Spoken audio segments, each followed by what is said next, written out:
Hola chicos, el otro día alguien me preguntaba ¿por qué en Cuba hay una población penal tan alta? ¿Por qué hay tantos presos en Cuba?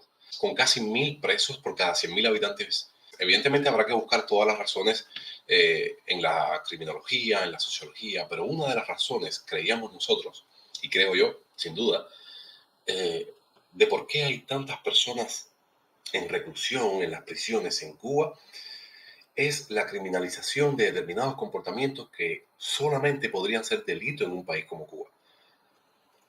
Nosotros incluso bromeábamos a encontrar en el Código Penal, y me gustaría hacerlo con ustedes, eh, aquellos comportamientos que en la medida en que íbamos tomando conciencia nos dábamos cuenta de que de ninguna manera podrían ser delito en ningún otro país que no fuera Cuba. Y nos encontramos de esa manera con un montón de artículos que a nosotros nos daban mucha gracia. Y les quiero mostrar algunos ejemplos de esos comportamientos por los que en Cuba podrías cumplir sanción de privación de libertad y que estoy seguro que en ninguna parte del mundo sería así. Por supuesto, a todo el mundo se le van a ocurrir ahora mismo delitos como el sacrificio ilegal de ganado mayor, pero lo gracioso es que más allá de este tipo de delitos que todos conocemos y que estoy seguro que le vinieron a la cabeza al pensar en comportamientos que no serían delitos en ninguna otra parte del mundo, excepto en aquellos países, por supuesto, donde la vaca es sagrada, Cuba no es uno de ellos, hay un montón de ejemplos y estoy seguro que la mayoría de nosotros no se ha leído el Código Penal nunca, no se ha leído la ley, pero hay un montón de ejemplos de comportamientos que son prácticamente irrisorios, que no tendría sentido sancionar a una persona por tales hechos. La verdad es que algunos de esos delitos que les voy a mostrar ni siquiera son perseguidos realmente en Cuba, no con la fuerza con la que pueden ser perseguidos otros delitos, pero son letra viva, o sea, están en el Código Penal. Y hay otros que sí son perseguidos con mucha crudeza, como el mismo caso del sacrificio ilegal de ganado mayor. Bien, les comparto por acá para que lean conmigo algunos de esos delitos y estoy seguro que les va a llamar la atención, sobre todo aquellos que nunca han leído el Código Penal. Se ve. Bueno, ¿ya me dejan grabar? Sí, por fin. Voy a eliminar esto. Porque es un stream.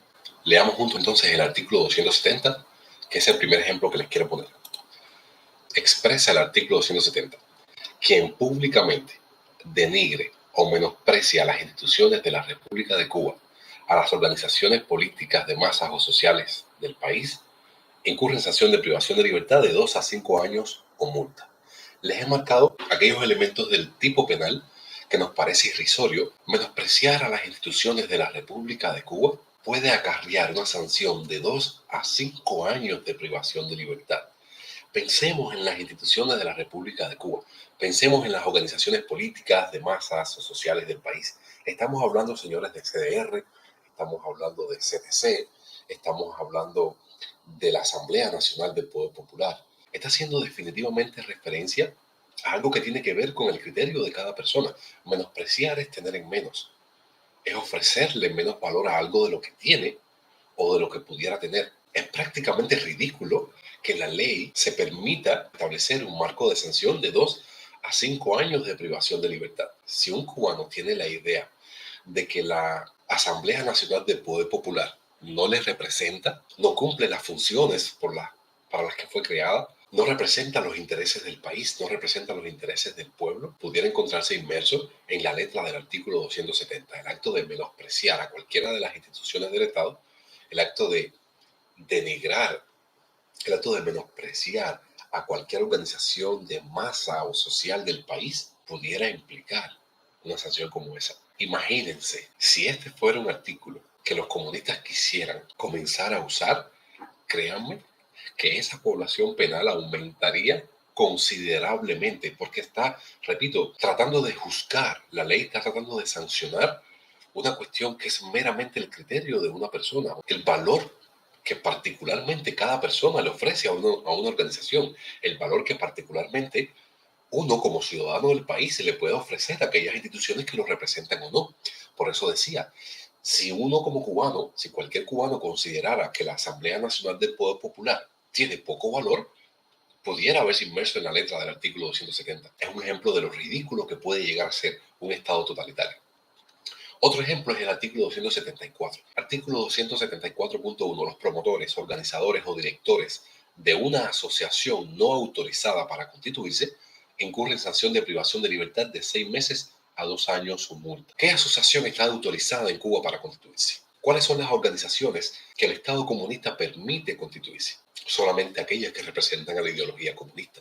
Por eso, repito, es uno de los elementos más usados por los detractores del Estado cubano para hacer referencia al Estado totalitario, para hacer referencia a la inexistencia de un Estado de Derecho, una ciudadanía que no tiene permitido afiliarse, asociarse, unirse para constituir una organización independiente de aquellas que defienden los intereses del gobierno y del Estado, una organización cualquiera diferente de la ideología que gobierna, es una ciudadanía que no tiene libertad. Y el artículo 274.2, o sea, el apartado 2, incluso sanciona a quien pertenezca como asociado o afiliado a esta organización no autorizada para constituirse. Está ahí, está en la ley. Y en el momento en que se le ocurra a ello comenzar a usarlo, pues ya sabemos.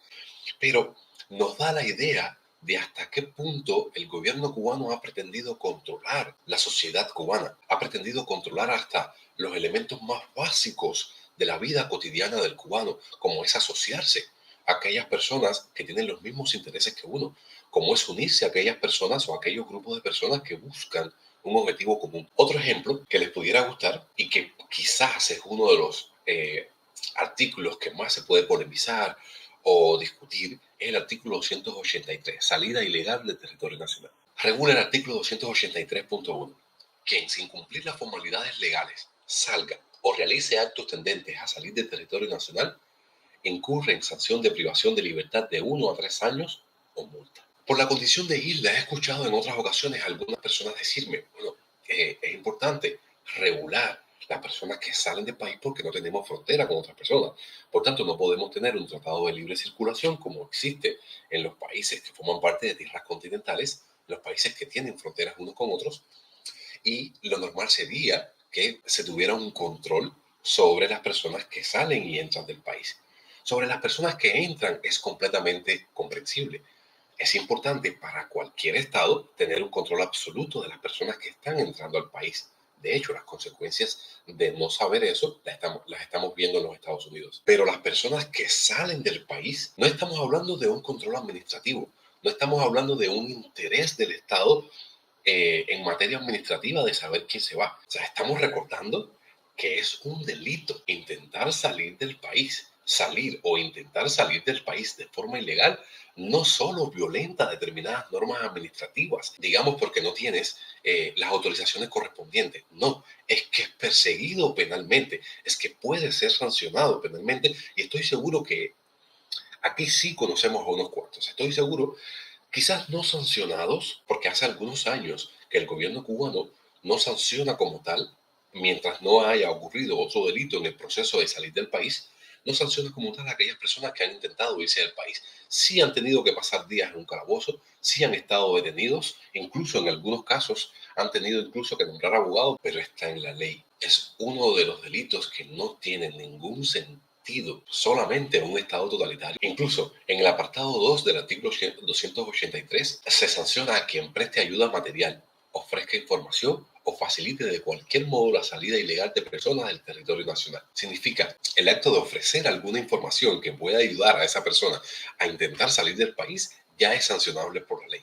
Si se fijan, es impresionante. Si este tipo de lecturas en conjunto, si leer la ley juntos les parece bien y quieren que sigamos leyendo este tipo de delitos que no tendrían sentido en ningún otro país del mundo, me lo pueden dejar en los comentarios, lo podemos leer juntos. Siempre he tenido la idea de que en una Cuba libre, una de las primeras medidas que debería tomar cualquier gobierno libre, democráticamente elegido, sería otorgarle la libertad a cualquier persona que esté cumpliendo sanción en ese momento por cualquiera de estos delitos que, repito, solo tendrían sentido en un país como Cuba. No le haría falta a un Estado democráticamente elegido criminalizar la conducta de querer irse del país sin cumplir las formalidades legales. No estaría interesado ningún gobierno democráticamente elegido en criminalizar a quien menosprecie las instituciones del Estado o las organizaciones sociales o de masas.